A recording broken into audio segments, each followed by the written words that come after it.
Hi guys, how are things? It's late, it's quite late tonight, and we were hoping to get this video done earlier. What time is it? It's just 10 o'clock now. I've had a very long day and I've been working very hard for the last number of months, in fact, on a particular case that I'm collaborating with a buddy of mine on. And when I say I've been working hard on it, I mean any free time that I have, I've been put into this. Maybe 8 hours a day. Would that be fair to say, Enoch? Yeah, definitely. Retracing steps, everything. Yeah, and my buddy is putting the same amount of work in, and I think it's when we have the finished piece, it's going to be very groundbreaking. I do feel that, and we look forward to sharing more of that with you in the near future. But anyhow, why are we here today and tonight? Well, in 1995, on the 9th of November in 1995, a particular lady went missing, and that lady was JoJo Dullard. Now, JoJo Dullard should be celebrating her 50th birthday tonight. At this stage, it's 10 o'clock at night. She should be drunk now and having all the laughs and lols with all her friends, but she's not. She's not because she fell prey to the hands of some very callous murderer. So just to quickly run you through the story.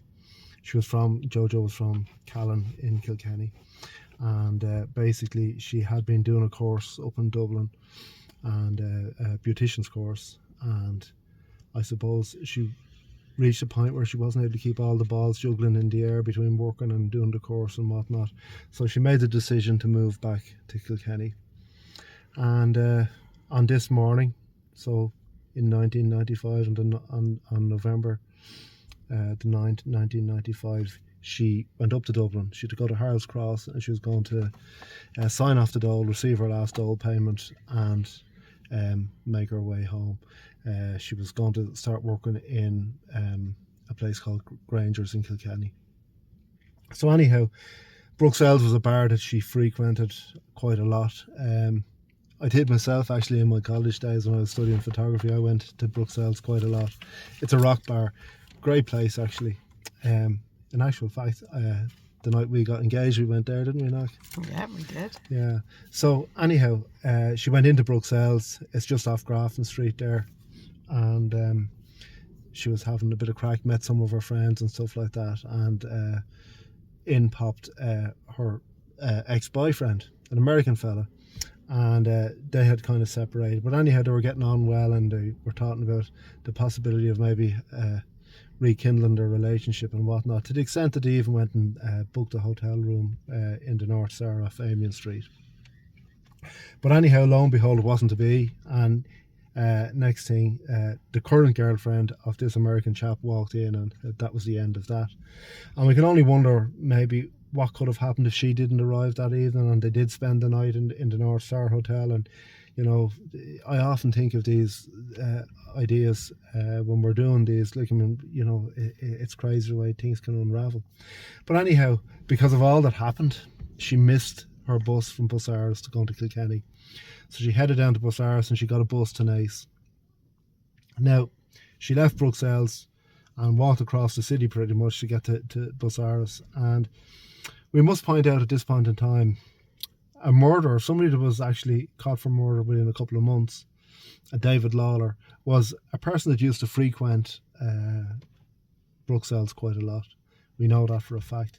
And I suppose he might have been in the picture, other than apparently his camera, or his not his camera, his card was used at an ATM at 12 o'clock in Blanchardstown that night. Now, that make you wonder, was it him that used it or did somebody else use it? We only know his card was used at an ATM that night. The reality is, I guess the CCTV footage that would have captured the person at the ATM had been recorded over at that point in time.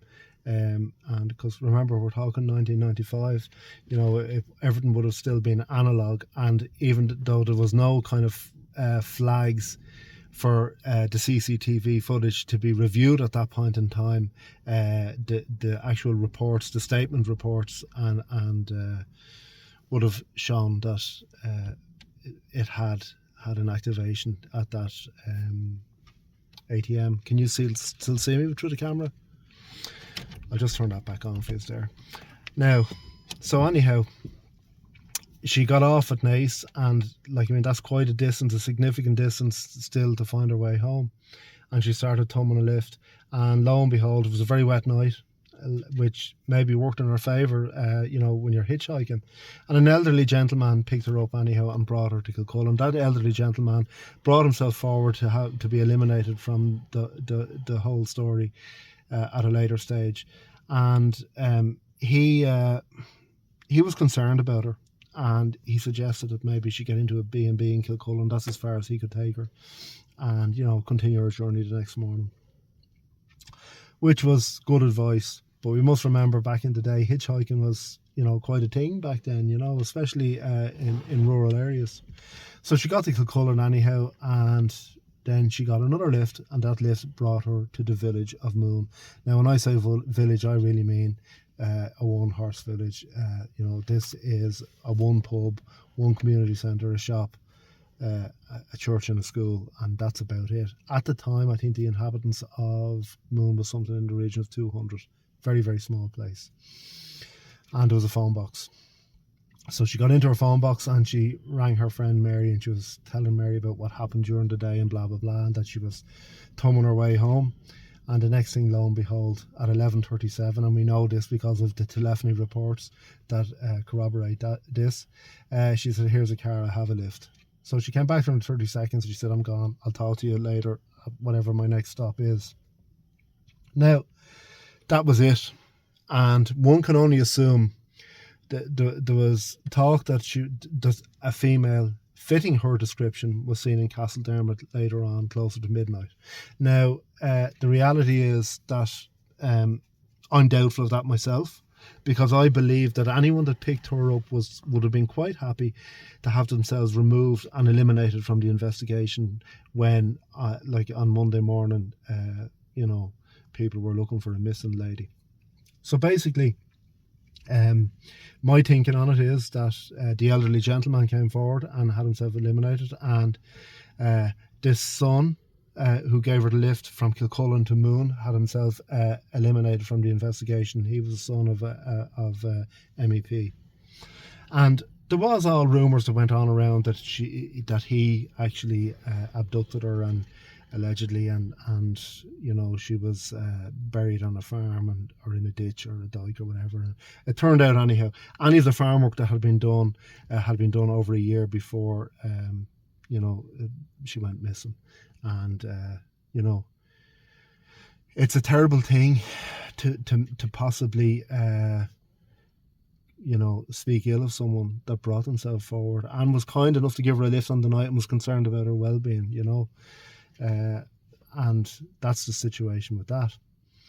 So she was seen getting into this car anyhow, and there's kind of a misconception. Was it a dark coloured Toyota Carina, or possibly it could have been something like a Sierra or whatever? Now, there was a Sierra spotted in Kilmacow closer to 1 a.m. that night. Now, Kilmacow is pretty much it kind of saddles the border between Kilkenny and Waterford, so quite a significant distance away. Now, what I do give a lot of merit to that is there was a taxi driver that had seen it, and taxi drivers, there's two things that taxi drivers are generally quite good at. One is time, because they're chasing time all the time and they know where their next pickup is, and so they're quite in tune with time. And the other one is that most taxi drivers are very good when it comes to cars, because they have an interest in cars. So if he said it was a red Sierra with English plates, it most likely was a red Sierra with English plates.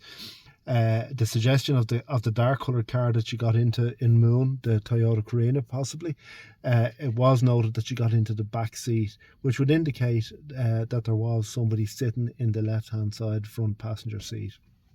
Now, when this taxi driver, and funnily enough, he didn't come forward for nearly a year later, but when this taxi driver passed by this car, he did notice that there was one man urinating on the side of the road. A female got out of the car that was barefooted, okay, and she was then bear hugged by the other passenger and dragged back into the car. Why on earth it took him a year to come forward with such a story is beyond me. I can't understand how something like that wouldn't have been reported to the guards immediately. Now, there were two English gentlemen that were going around the Midlands and into Tipperary and some parts of Cork too, and they were robbing poor boxes, and they were robbing telephone boxes, and they were robbing boxes like that. Now, they have a solid alibi for the night because they were in a B&B and they made a telephone call at around in the proximity of that time, and the landlady can confirm that. So that probably really has them out of the equation. There was another supposed sighting of a female running through Moon, somewhat naked. A truck driver and his assistant came across her at about 11 o'clock at night. They got out and they tried to help her, but the more they chased her, the more she ran away. Now, that wouldn't be in keeping with the time frame of making the phone call that we know did happen at 11:37, but Natalie made a very, very good point. That was only within about a week and a half or maybe 13 days since the time, the winter time went back. So Clocks went back. yeah, the clocks went back. It was winter time, so we moved on to winter time. So if somebody hadn't changed their clock in the truck, it could have really, it could have been at that time, couldn't it? So 12 o'clock really could have would have been 11, wouldn't it? So yeah, so that's another thing that is possible. And then again, the guys mightn't have been wearing a watch or anything like that, and it was just an approximate time. But apparently they did report it anyhow, and they said that it kind of fell on deaf ears, and which often this stuff seems to happen. Certain statements aren't really taken or aren't really considered of high importance until they realise 3 days later they really do have a missing person, and that's what happens. I don't know what happened to JoJo. I do know that her sister died without any answers. JoJo had a tough enough life insofar as her father died before she was born. Her mother died when she was she was 9 years of age, and luckily enough she had a good family to help her through all of this and look after her. But ultimately she came to a very, very sad end, and there's no answers there whatsoever. So I don't know, what do you guys think about this case? We'd really like to hear what you think about this case. I'm not pointing fingers at anybody, but what I will say is Moon is a village, a tiny little village that's not that far away from Baltinglass, maybe 7 miles from where a well-known sex offender lived in Baltinglass. Who knows? And didn't he have a car scrapped a month later? To my knowledge, he did. Yeah. If the information is wrong on that, I stand corrected. But to my knowledge, he did. I don't know. One can only wonder how many psychosexual type murders we can have in a small population like Ireland at any one time, and there is a kind of I suppose a mathematical equation for this that they use. I've seen it on some Quantico site or something like that, where they were discussing statistics. But there aren't a lot of people like that in our society. Thank God there aren't. It would be shocking to think what society would be like if these people even occupied 1% of our population, but it's nothing like that. It's not even anything remotely close to that kind of a percentage. So anyhow, guys, that's about all we've got to say about poor JoJo tonight. Sadly, she's not here to enjoy her 50th birthday, which it's very sad. I find this whole case terribly sad. I find cases that involve young people, it's terribly sad because the families suffer so much because they never get to see what that person could have become, and that person never got the chance to fulfill any of their goals, really, as such. She was so young. Okay, guys, So we'll be back to you. I don't know when we're going to do one of these stories like this again. We probably just do regular haunted area stuff in the meantime. I'm very, very busy working on this other thing, and that's going to occupy most of my I suppose most of my grey matter in until we get it finished. Okay guys, over and out.